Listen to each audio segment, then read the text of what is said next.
Es un mensaje muy importante hoy en esta crisis de valores tan importante y tan dramática que estamos viviendo, donde es el mundo al revés. Es la economía la que determina el resto. Son las cosas las que determinan a las personas y no las personas a las cosas.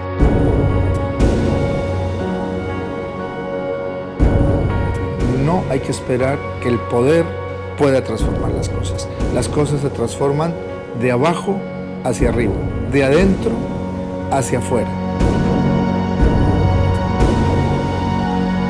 Tienen un mensaje muy importante para todos nosotros los que no somos indígenas.